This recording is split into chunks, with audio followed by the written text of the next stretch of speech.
Bapa, dalam nama Yesus kami mau belajar firman-Mu. Engkau berikan roh hikmat wahyu dan pengertian mengalir dalam hati kami, supaya kami bisa mencerna firman-Mu, mengerti firman-Mu, dan kami bisa menghidupinya. Terima kasih Tuhan, kami percaya ketika kami mendengar firman ini, dan firman ini akan mengubahkan hidup kami, membuat hidup kami diubahkan menjadi serupa segambar dengan Kristus. Terus urapi kami, dan tetap sertain kami dalam nama Yesus. Haleluya. Amin. Hari ini kita akan belajar kembali kebenaran firman Tuhan, Bapak Ibu. Kita akan belajar melihat dua sisi dari pribadi Allah sendiri. Allah itu tegas, dia tidak kompromi dengan dosa. Di sisi lain dia juga pengampun, dia punya belas kasihan yang luar biasa. Makanya kita mesti hormatin Tuhan. Kita kenal Tuhan harus sampai kedalaman batinnya. Kita harus memiliki hubungan keintiman dengan Tuhan setiap hari. Ketika kita membangun keintiman dengan Tuhan, kita kenal karakter Allah kita itu seperti apa. Kita kenal seleranya, kita kenal kehendaknya, kita kenal kemauannya. Kita belajar firman terus, semakin hari, semakin hidup kita diubahkan. Jadi semua yang kita perbuat, semua yang kita lakukan itu tidak sembarangan. Kita bertindak hati-hati sekali. Tuhan di sisi lain, Dia Allah yang sangat murah hati, memberikan pengampunan. Tapi di sisi lain, Tuhan juga sangat tegas sekali. Ketika ada dosa yang terus-terusan sampai begitu jahatnya, akhirnya turun hukuman Tuhan. Coba kita akan lihat di Kejadian pasal yang ke-15, ayat yang ke-16. Tetapi keturunan yang keempat akan kembali ke sini, sebab sebelum itu kedurjanaan orang Amori belum genap. Jadi tunggu dulu kedurjanaannya sampai genap. Cawan murkanya genap, baru turun murka Tuhan. Makanya hari ini kita belajar dalam diri kita sendiri, kita koreksi hati kita sendiri. Kalau hati kita ini masih jahat, kelakuan kita masih bejat, hidup kita masih ngawur, kita masih hidup di dalam dosa, dan ternyata semuanya dalam kondisi baik. Pekerjaanmu diberkati, usahamu diberkati, sekalipun kamu nyakitin hati Tuhan, melukain hati Tuhan, tindakanmu berlawanan dengan kebenaran, hidup dalam dosa, semuanya kelihatannya berjalan dengan baik. Ditunggu cawan murka Tuhan itu sampai penuh, seperti ditunggunya kedurjanaan orang Amori itu sampai genap. Karena kalau belum genap, belum turun murka Tuhan. Coba sekarang kita akan lihat apa yang terjadi di Kejadian pasal yang ke-18, mulai ayat yang ke-16. Lalu berangkatlah orang-orang itu dari situ dan memandang ke arah Sodom. Dan Abraham berjalan bersama-sama dengan mereka untuk mengantar mereka. Berpikirlah Tuhan, apakah aku akan menyembunyikan kepada Abraham apa yang hendak aku lakukan? Karena Abraham ini punya hubungan dekat dengan Tuhan. Coba kita lanjutkan lagi di ayat 18. Bukankah sesungguhnya Abraham akan menjadi bangsa yang besar serta berkuasa, dan oleh dia segala bangsa di bumi akan mendapat berkat. Sebab aku telah memilih dia supaya diperintahkannya kepada anak-anaknya dan kepada keturunannya, supaya tetap hidup menurut jalan yang ditunjukkan Tuhan, dengan melakukan kebenaran dan keadilan, supaya Tuhan memenuhi kepada Abraham apa yang dijanjikannya. Tuhan janjikan kepada Abraham, tapi dari pihak Abraham harus ngambil keputusan, berjalan sesuai jalan yang ditunjukkan Tuhan, melakukan kebenaran dan keadilan, supaya Tuhan memenuhi kepada Abraham apa yang dijanjikannya itu. Di ayat yang ke-20, sesudah itu berfirmanlah Tuhan, sesungguhnya banyak keluh kesah tentang Sodom dan Gomora, dan sesungguhnya sangat berat dosanya. Ini Sodom dan Gomora ini seperti taman Tuhan. Kelihatannya indah, luar biasa, makmur, aman, dan sejahtera. Tetapi di hadapan Tuhan sudah terdengar keluh kesah bahwa kota Sodom dan Gomora ini berbuat jahat. Coba kita akan lihat di Kejadian pasal yang ke-19, karena kota Sodom dan Gomora ini jahat, bejat sekali. Kelakuannya benar-benar sangat-sangat tidak berkenan di hadapan Tuhan. Perhatikan, di Kejadian pasal yang ke-19 ayat yang pertama. Kedua malaikat itu tiba di Sodom pada waktu petang. Lot sedang duduk di pintu gerbang, dan ketika mereka melihat, bangunlah ia menyongsong mereka. Lalu sujudlah dengan mukanya sampai ke tanah, serta berkata, Tuan, Tuan, silakan singgah ke rumah hambamu ini, bermalamlah di sini dan basuhlah kakimu. Maka besok pagi tuan-tuan boleh melanjutkan perjalanannya. Jawab mereka, tidak, kami tidak akan bermalam di tanah lapang. Tetapi ia sangat mendesak mereka, singgahlah mereka dan masuklah ke rumahnya.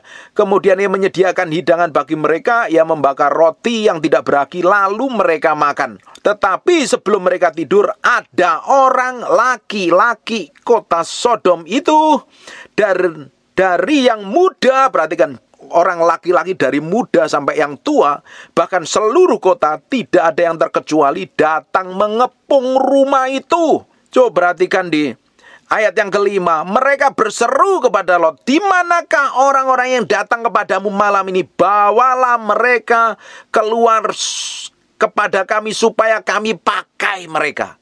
Dia tidak tahu bahwa itu malaikat. Pingin juga masih disodomi. Kata dipakai ini artinya dipakai secara seksual. Mau disodomi. Malaikat pun datang ke rumahnya Lot, dikepung oleh yang besar sampai yang kecil, orang laki-laki itu untuk dipakai loh. Ini kan jahatnya luar biasa. Bapak Ibu nanti baca di seluruh pasal ini baru nanti ngerti ceritanya seperti apa. Ini jahatnya bukan main. Kota Sodom ini sudah berbuat jahat, dan kejahatannya sampai terdengar di hadapan Tuhan. Makanya semua kejahatan kita yang kita perbuat ini, semuanya kan terlihat oleh Tuhan. Semuanya terdengar oleh Tuhan. Bapak Ibu berbuat jahat apapun, sekecil apapun, Tuhan lihat, Tuhan perhatikan. Bahkan kejahatan itu akan terus ditumpuk sampai cawan murka itu penuh, baru Bapak Ibu akan mengalami murka Tuhan. Makanya kalau hari ini ketika Bapak Ibu melakukan dosa dan pelanggaran yang melukai hati Tuhan, yang menyakiti hati Tuhan, semua perbuatanmu tidak berkenan di hadapan Tuhan. Terus kamu pikir kamu hidup enak, hidup nyaman, tetap diberkatin, semuanya keadaan baik-baik saja. Masih angkuh, masih sombong, masih belagu, masih merasa benernya sendiri, merasa hebatnya sendiri, merasa pintar sendiri, dan orang lain salah semuanya. Itu kan keangkuhan dan kesombongan. Dan kamu bangga dengan seperti itu. Apa yang Tuhan lihat? Tuhan lihat kejahatanmu dan dilihatnya sampai cawan murka itu penuh, baru nanti engkau ketemu murka Tuhan. Makanya hari ini sadar diri, bertobat dan balik sama Tuhan. Tinggalkan semua kenajisan, tinggalkan semua dosa dan mulai ikut Tuhan. Nanti cepat atau lambat kalau engkau tetap melakukan dosa, engkau berurusan dengan Tuhan. Di kota Sodom ini sudah sangat jahat sekali. Orang-orangnya dari yang muda sampai yang tua, pingin nidurin malaikat loh. Ini kan jahatnya kan keterlaluan ini. Ini orang kan sangat jahat sekali. Coba kita akan lihat lagi. Kita kembali Kejadian pasal yang ke-18. Sesudah berfirman Tuhan, ayat yang ke-20, sesungguhnya banyak keluh kesah tentang Sodom dan Gomora. Sesungguhnya sangat berat dosanya. Dosa itu memutuskan hubungan kita dengan Tuhan. Dan dosa adalah pelanggaran terhadap firman Tuhan. Bapak Ibu melanggar kebenaran firman Tuhan, bertindak semaumu sendiri, berkelakuan semaumu sendiri, ngambil keputusan semaumu sendiri yang bertentangan dengan firman Tuhan, engkau sudah berdosa. Dan upah dosa adalah maut. Dan ketika kita melakukan dosa, kita di luar proteksi Tuhan, kita di luar penjagaan Tuhan, kita telanjang dan bebas dihabisin oleh setan. Di luar proteksi dan penjagaan Tuhan, engkau hidup telanjang di medan peperangan. Hidupmu akan dihabisin setan terus-terusan dan ujungnya akan dibinasakan. Sebab dosa memutuskan hubungan kita dengan Tuhan. Hari ini sadarin semua kelemahan, pelanggaran, dan dosa yang kita perbuat. Kita mau belajar hidup kudus. Sisa hidup yang Tuhan percayakan ini kita mau pakai untuk nyenengin Tuhan. untuk menyenangkan hati Tuhan. Bukan untuk memuaskan ego, memuaskan hawa nafsu, masih tetap sombong, masih tetap angkuh, masih tetap merasa hebat, tetap merasa kuat, tetap merasa sehat, tetap merasa mampu, tetap merasa berhasil. Sehingga engkau membanggakan dirimu begitu rupa. Alkitab katakan, terkutuklah orang yang mengandalkan kekuatannya sendiri. Ini orang-orang yang sombong, orang-orang yang angkuh ini. Suatu hari cepat atau lambat engkau akan terima upahnya. Karena setiap kejahatan yang kita perbuat itu dilihat Tuhan. Seperti yang dilakukan Sodom dan Gomora, sangat berat dosanya dilihat sampai ke hadapan Tuhan. Cawan murkanya penuh. Ketika cawan murka, cawan dosa itu penuh, apa yang terjadi? Ayat yang ke-21, baiklah aku turun untuk melihat apakah benar-benar mereka telah berkelakuan seperti keluh kesah orang yang telah sampai kepadaku atau tidak. Aku hendak mengetahuinya. Tuhan adalah pribadi yang baiknya luar biasa. Dia tetap ingin setiap orang itu bertobat loh. Sekalipun masih ngelihat keluh kesahnya orang Sodom dan Gomora itu udah jahatnya melampaui batas, Tuhan masih ingin melihat. Benar nggak sih yang dilakukan? Di ayat yang ke-22, lalu berpalinglah orang-orang itu dari situ dan berjalan ke Sodom. Tetapi Abraham masih tetap berdiri di hadapan Tuhan. Abraham datang mendekat dan berkata, ini Abraham ini luar biasa sekali.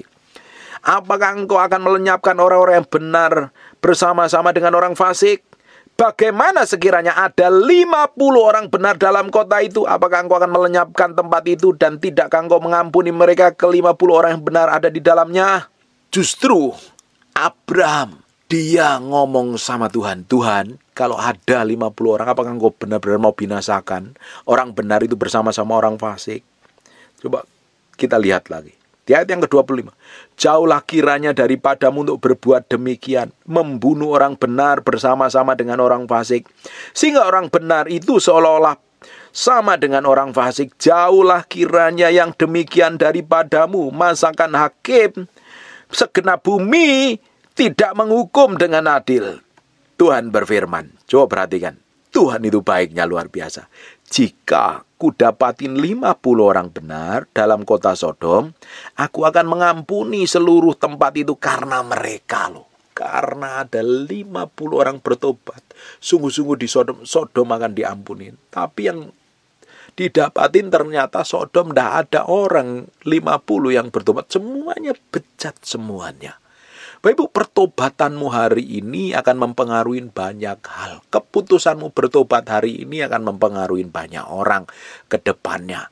Kalau engkau hari ini bertobat, sungguh-sungguh balik sama Tuhan, akan ada banyak orang diberkatin melalui hidupmu. Ada akan banyak orang dipulihkan melalui hidupmu. Ada banyak orang akan mengalami Tuhan melalui hidupmu. Keputusanmu hari ini akan mempengaruhi banyak orang. Bayangkan kalau ada 50 orang saja di kota Sodom yang bertobat, Sodom tidak akan dimurkain Tuhan. Tuh loh, Tuhan itu tetap baiknya luar biasa. Dia pingin melihat orang jahat itu bertobat dan balik sama Tuhan. Seandainya ditemukan 50 saja, maka Sodom tidak akan dimurkain Tuhan. Tetapi apa yang terjadi? Di ayat yang ke-29, lagi Abraham melanjutkan perkataan kepadanya, sekiranya 40 didapatin di sana firman Tuhan, aku tidak akan berbuat. Coba kita lihat di ayat yang ke-27.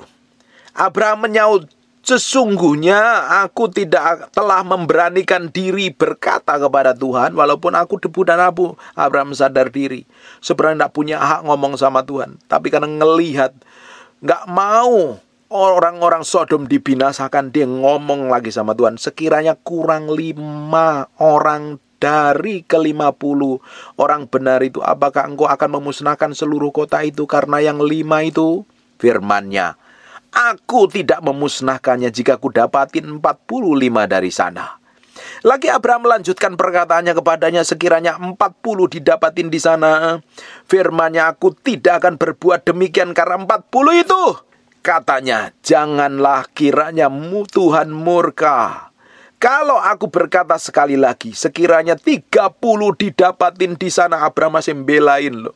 Supaya nggak dimusnahkan orang itu, bisa bertobat loh. Firman-Nya, aku tidak akan berbuat demikian jika aku dapatin 30 di sana. Tuhan kasih hatinya yang lembut, masih tetap mau mengampuni kalau didapatin.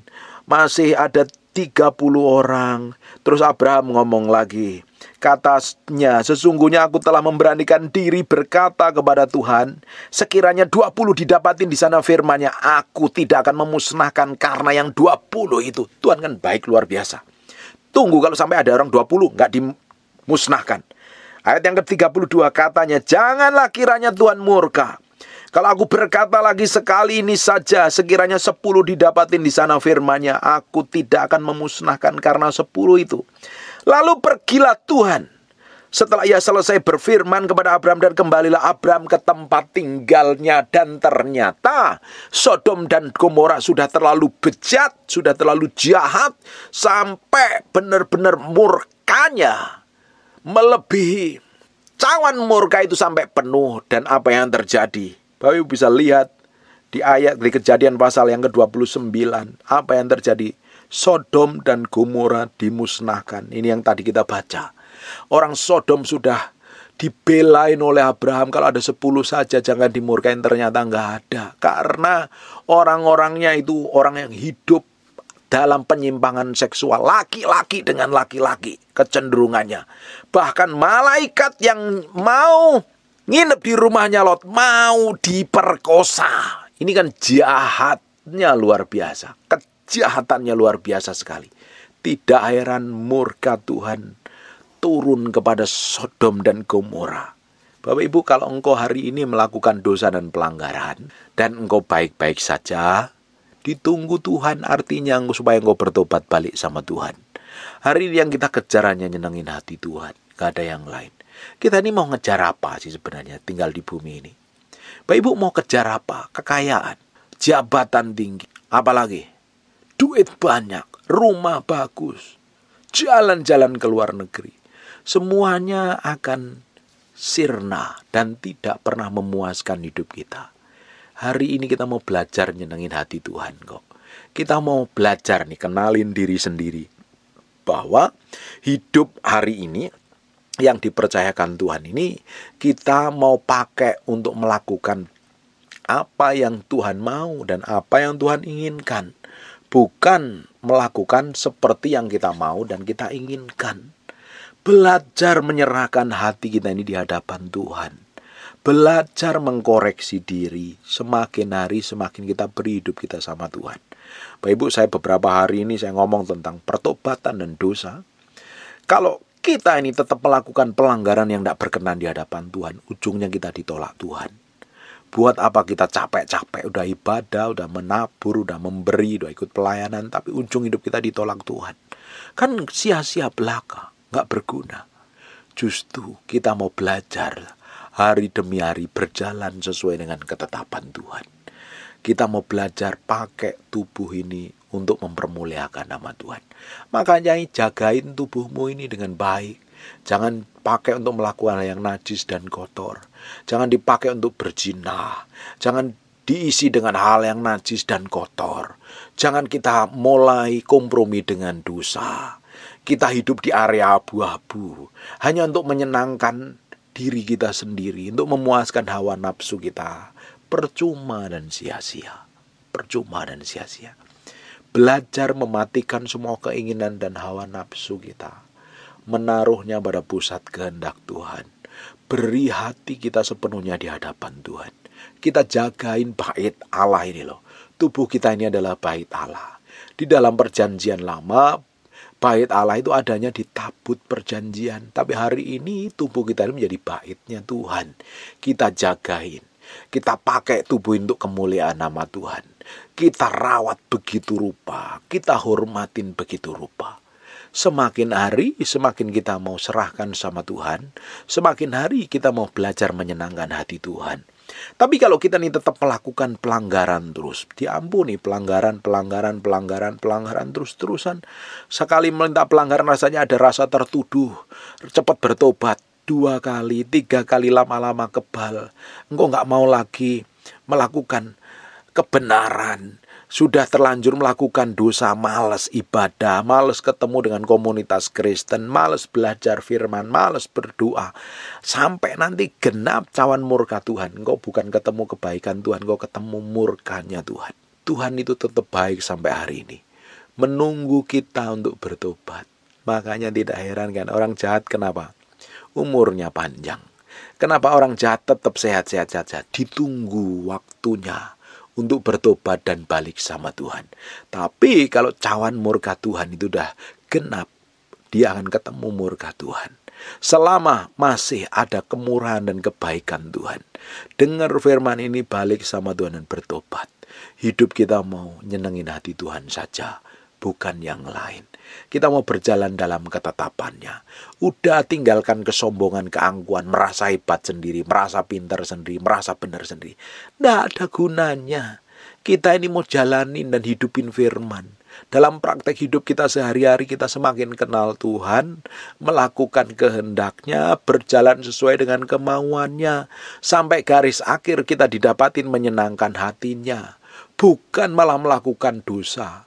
Bukan malah angkuh, sombong, belagu, seenak perut kita sendiri. Mentang-mentang kita diberkatin, kita pakai berkat semau kita sendiri. Mentang-mentang kita pintar, kita merasa hebat dibanding yang lain dan merendahkan yang lain. Merasa pemahaman kita paling benar dan kita anggap orang lain salah semua. Dan itu tidak berkenan di hadapan Tuhan.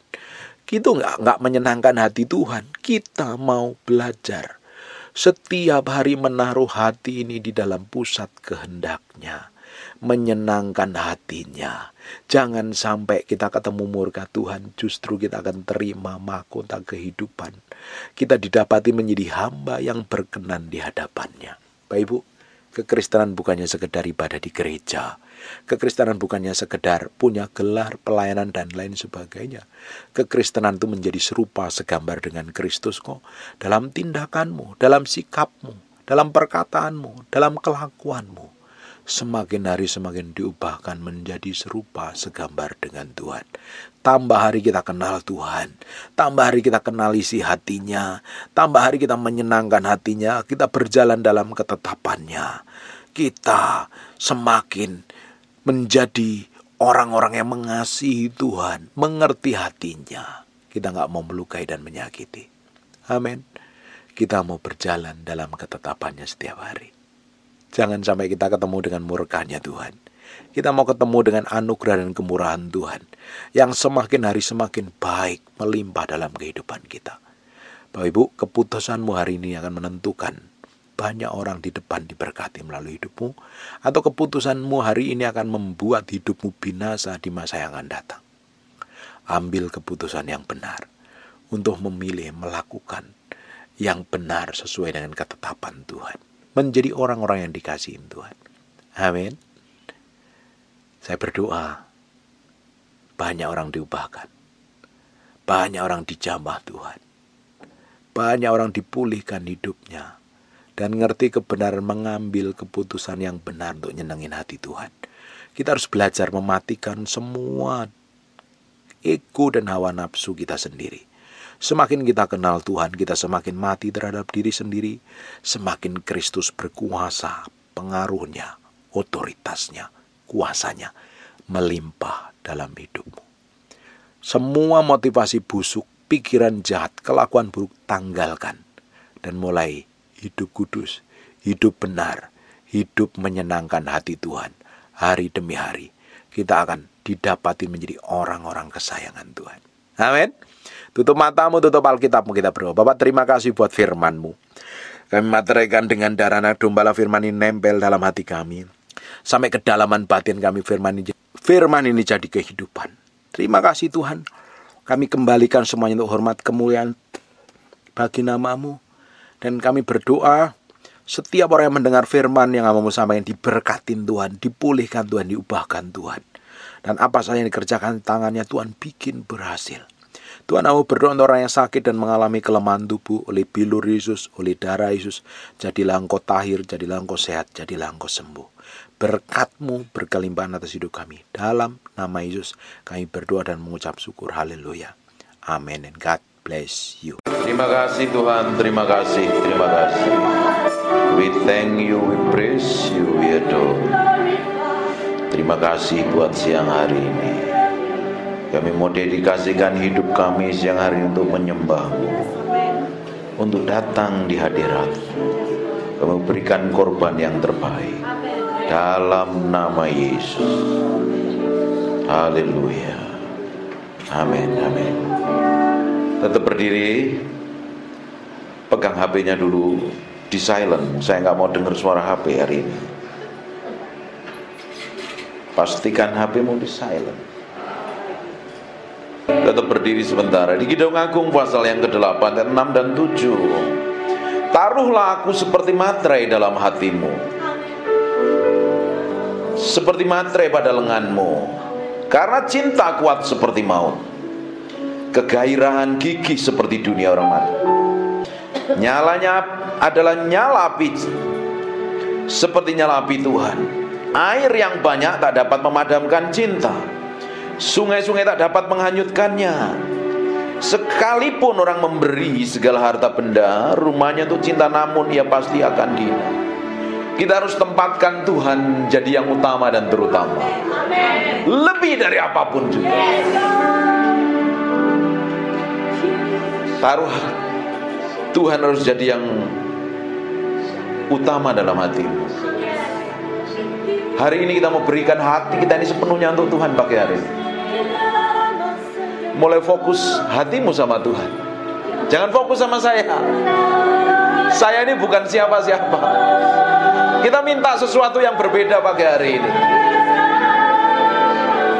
Nanti ada urapan seperti gelombang yang akan memenuhi ibu-ibu semua. Ini namamu,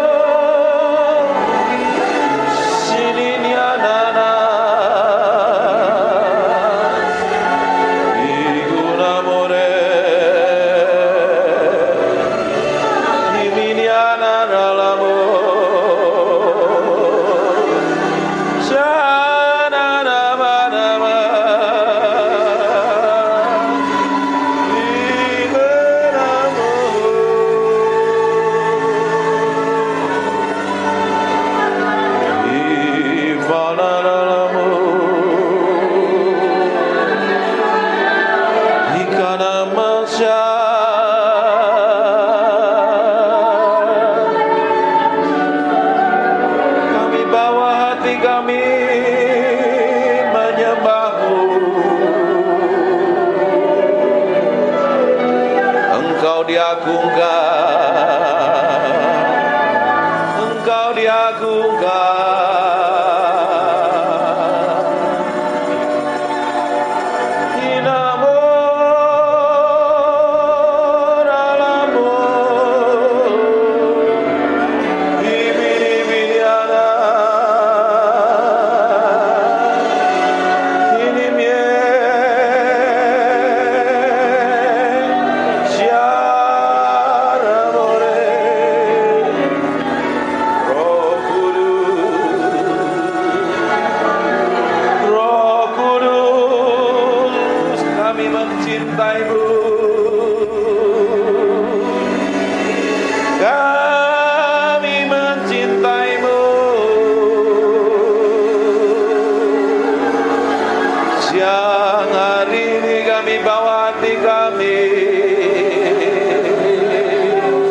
yang manis,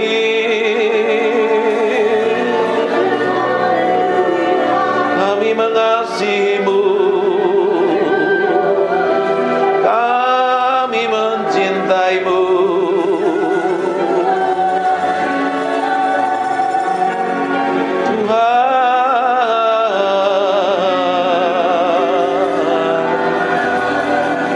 Berembus dengan kuasa-Mu,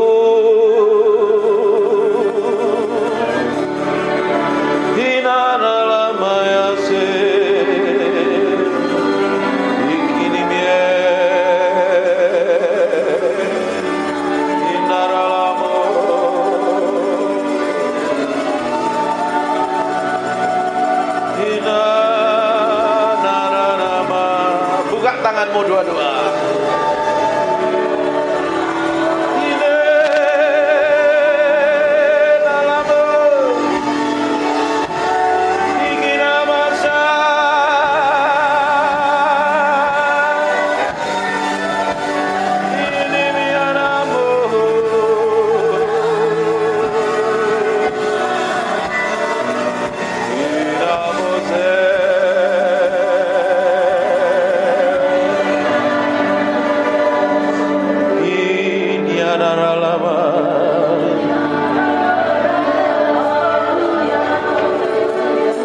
Sementara aku menyanyikan mazmur ini, aku berdoa urapan-Mu turun seperti gelombang mengalir, penuhi orang yang haus dan lapar akan hadirat-Mu.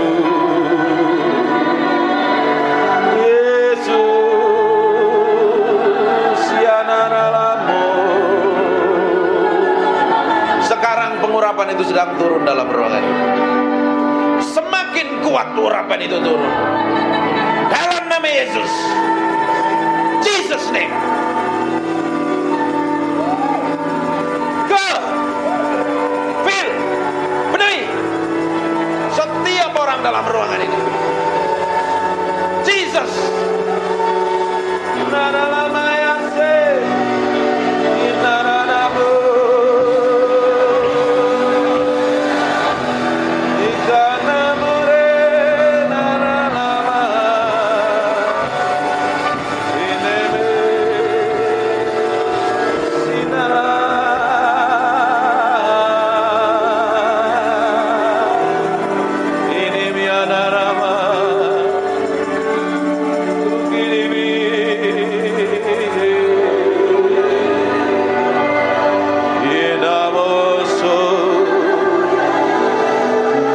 Nikmati Tuhan, nikmati hadirat-Nya siang hari ini, nikmati hadirat-Nya,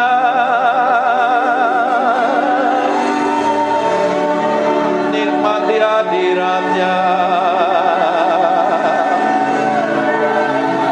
memuaskan hatimu, memuaskan hatimu,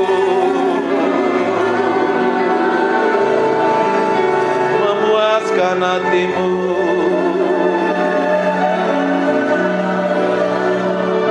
Saya mau hitung 1 sampai 3. Siap-siap. Pada hitungan ketiga ada kuasa Allah turun dalam hidupmu.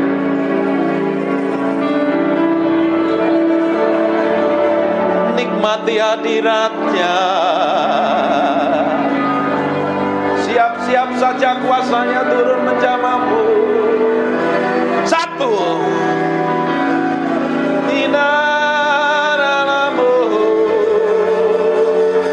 Ada seperti api turun dari atas kepalamu.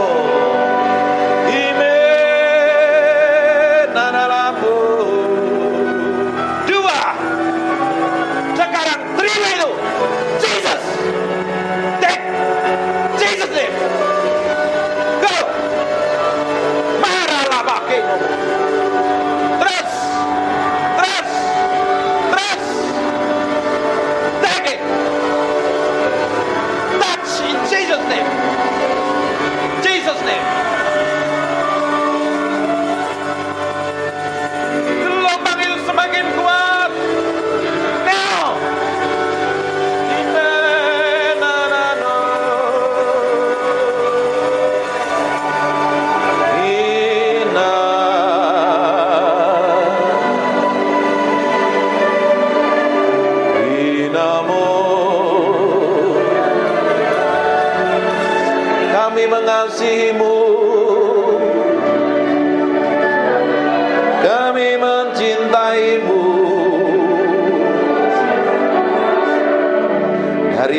hati kami mengalir penyembahan,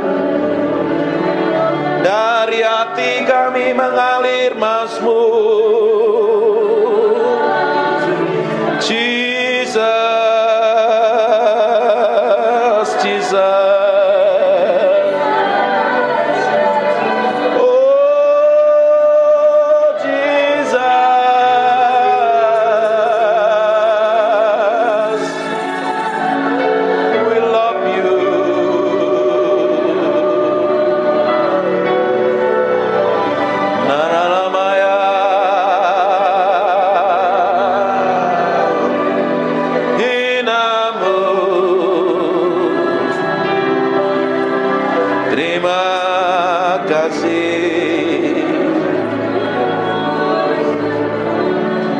Minta roh hikmat wahyu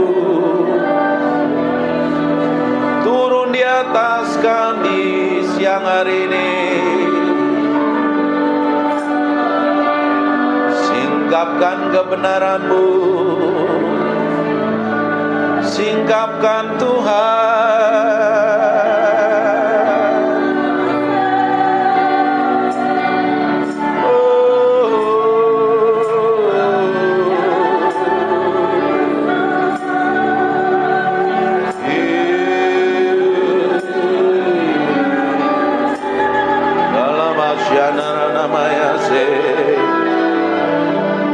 Terima kasih, terima kasih, terima kasih,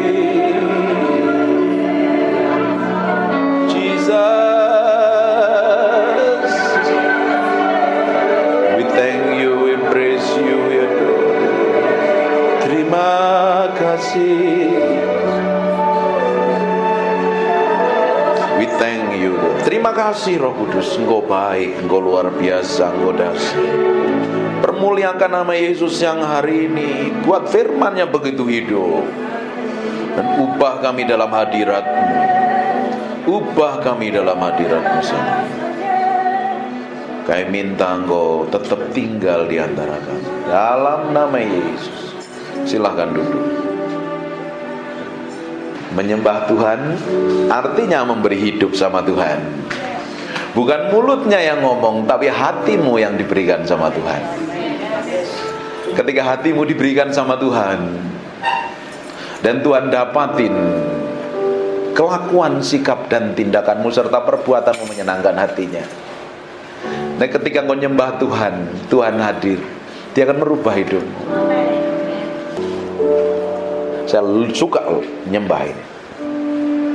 Kencengin. Saya ngomong sesuatu tapi kayaknya meski berubah. Banyak hal yang saya mau ajarkan tapi Tuhan suruh ngomong yang lain. Penyembahan ternyata bukan hanya sekedar bicara tentang bahasa roh. Bukan sekedar ngomong yang teriak-teriak kenceng-kenceng atau main musik jago. Tapi beri yang di dalam hatimu untuk Tuhan lebih dari apapun. Ternyata kalau kita beri hati kita sepenuhnya untuk Tuhan, kita nempelnya sama Tuhan. Waktu nyembah begini, Tuhan disenangkan dengan penyembahanmu dan nyanyianmu. Tanpa kita nggak sadarin kadang Tuhan hadir dalam penyembahan kita. Kalau ketika Tuhan hadir dalam penyembahan kita, kuasanya begitu powerful dan dahsyat. Amin. Ini kan hadiratnya masih tebel kan ya? Iya. Iya. Nah, di belakang rasain hadirat Tuhan masih. Kayaknya Tuhan masih ingin disembah. Tutup matamu aja. Kita nikmatin hadirat.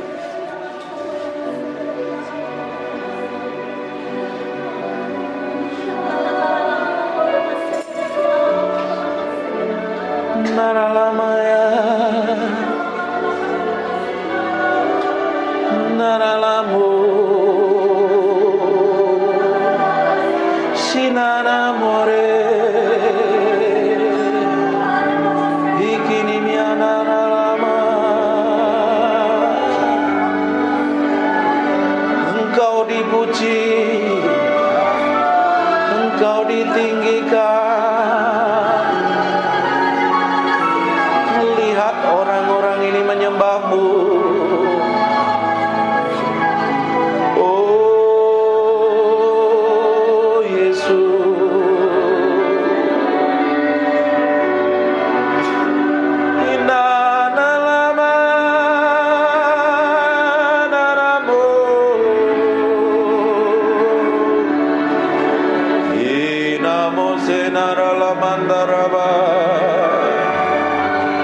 Mulai bangun keintimanmu dengan Tuhan.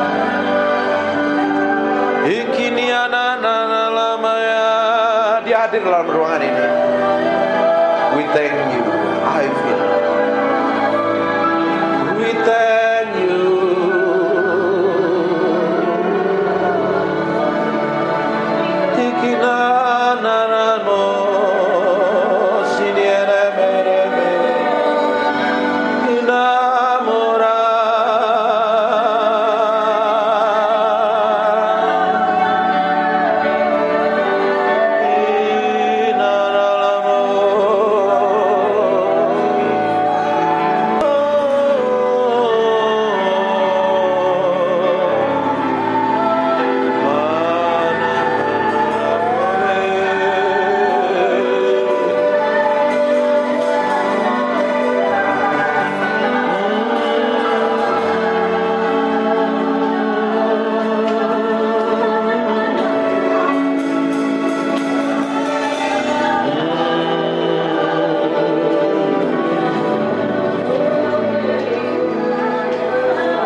Silakan duduk.